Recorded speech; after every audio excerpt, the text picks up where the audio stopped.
Hey guys, I just went ahead and beat Death's Door on stream and figured I'd give you a review. Normally I don't do reviews for games that are kind of older. Like for example, I just beat Red Dead Redemption 2 as well for the first time. And while I do give my reviews at the end of the stream, I don't normally clip them if they're older games, just because, I don't know. I usually only clip the newer ones because that's typically what's going to be impacting people's purchasing decision, you know? Like, if you're like, well, I've seen a lot of mixed reviews for Dying Light 2, and the game is still kind of new, then, you know, I drop my reviews for that because I think it might help you, but, I don't think my review of Red Dead Redemption 2 is going to help you make a purchasing decision or anything for that game. But the reason why I'm doing one for Death's Door is because I feel like even though a lot of people talked about this game when it came out and it was mentioned a couple times at the Game Awards, it went under a lot of people's radar, and I know quite a few people that I think would actually really love this game that it's not on their radar at all. So I just want to do a quick little review for it because it's certainly deserving of your time, especially for how cheap you can get this game.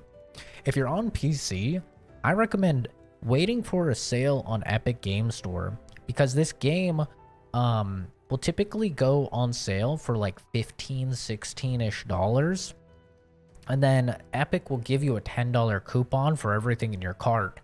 And I got this game for like $5 as a result because it was on sale for like 15, and then the coupon brought it down to $5. So I definitely recommend doing that. But even at like $15, I think this is a solid pickup. But let's get into the pros and cons. I'm getting ahead of myself.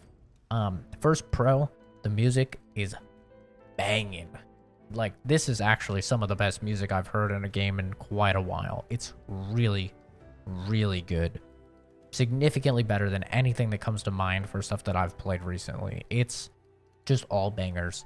Every boss track, the main track, the idle tracks, everything. Absolutely fantastic. This is something that I'm going to be adding to like my YouTube playlist to listen to while I'm doing homework or whatever, because it's really good, man. I mean, you can hear it right now. Banger. It's great. The actual gameplay itself, it's interesting.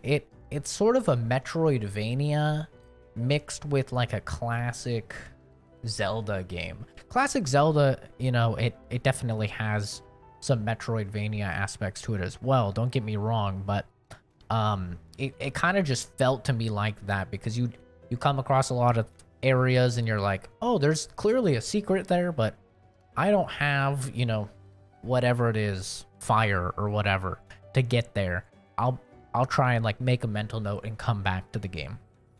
Come back here later in the game. And the actual combat itself definitely reminds me of sort of a Zelda game. It's pretty basic. You know, you have your light attacks, you have your heavy attack, you have your roll heavy, and you use a dodge in order to avoid attacks that has some iframes on it.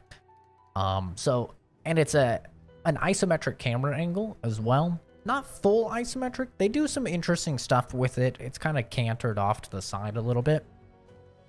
But it is really, really fun. The combat itself. All of the boss fights are really fun. It's not too difficult. I heard a lot of people comparing this and saying it's like a Dark Souls type of game. It's Dark Souls in the sense that you get souls as you fight enemies, and then you spend those souls on upgrades, but that's literally it. And I guess it's an attack dodge type of combo or combat. So I guess that's kind of Dark Souls-y, but it's not that difficult. I definitely died a few times. I think maybe like 6 times in the right around 8.5 hours for me to beat it. But it's really, really fun. The combat is great. They do reuse enemies a little bit, but for the most part, it's pretty good, and it doesn't feel like it outstays its welcome because it's kind of a shorter length of a game. I really found the world and the story super interesting. I read almost all of the lore because I wanted to know more about what's going on. I mean, you play as a freaking crow that's like a Grim Reaper, dude. Like, how unique is that? It's super unique. And so you constantly want to talk to these other crows and you want to find out more about this world and why the fuck am I a crow, you know? Like, what the hell's going on here, man? It's super weird, it's bizarre, but it's cute, and I love the aesthetic of the game. The actual graphics themselves are, you know, it has an aesthetic to it, so I have no issues with it. But sometimes the lighting can actually look really good in the reflections. There's a couple puzzles where you have to use reflections off of the ground or the wall or stuff like that to see things that are maybe hidden in the world. And it looks really good with the lighting and stuff like that. The puzzles themselves, I thought they were perfect. Like, I'm not a puzzle guy. Anybody that's ever seen me play a game knows that. I suck ass at puzzles. These puzzles were hard enough to get me to think, and some of them stumped me just a little bit, but not so hard that I had to pull up a guide or anything like that. Like, it's all stuff that you could still definitely figure out yourself, except for the true ending.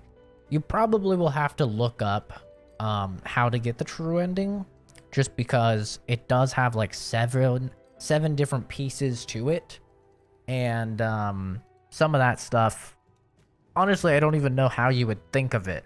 Like, I would have probably gotten 5 of them on my own, but the other 2, I don't think I would have ever figured out, honestly, without looking it up. But, you know, I'm dumb, so maybe that's why.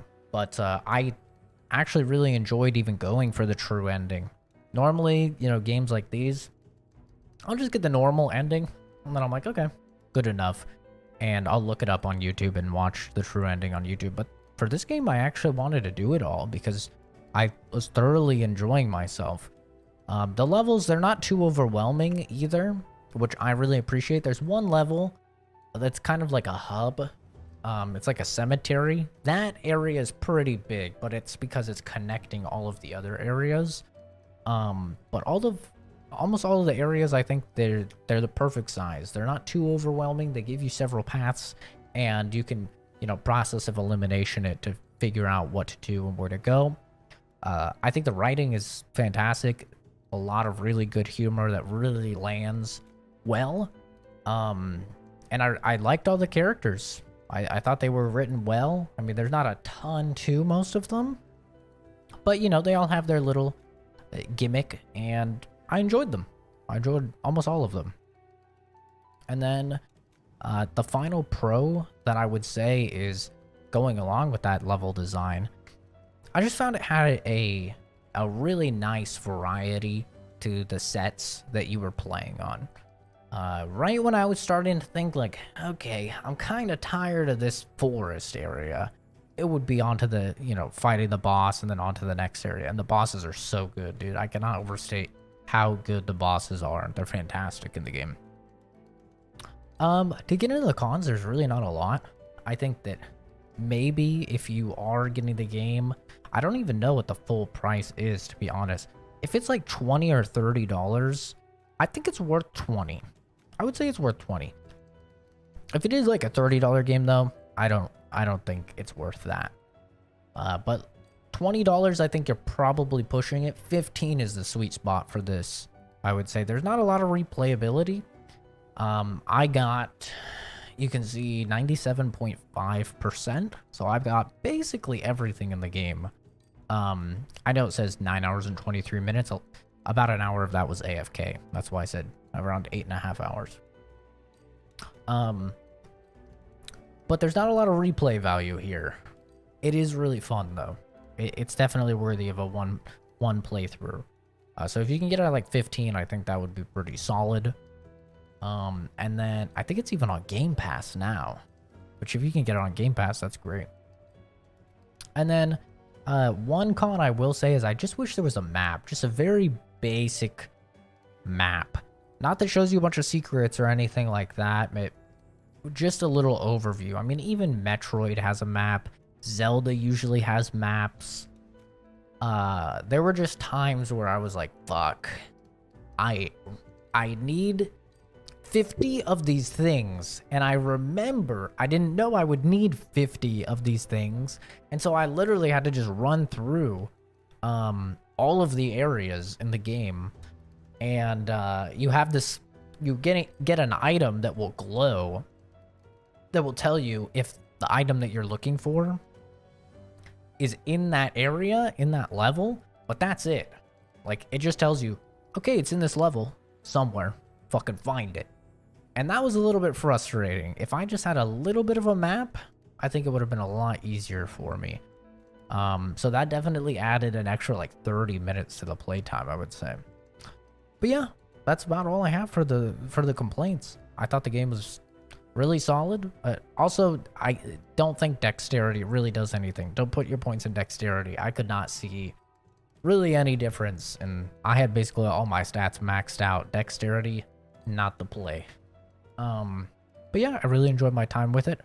I think if you could pick it up for, like I did, like $5, this is probably like a freaking 9 out of 10, because I don't even like these types of games. Like, I don't play these types of games very often. So for me to play through it all the way and almost 100% it, get the true ending, you know, it's a banger.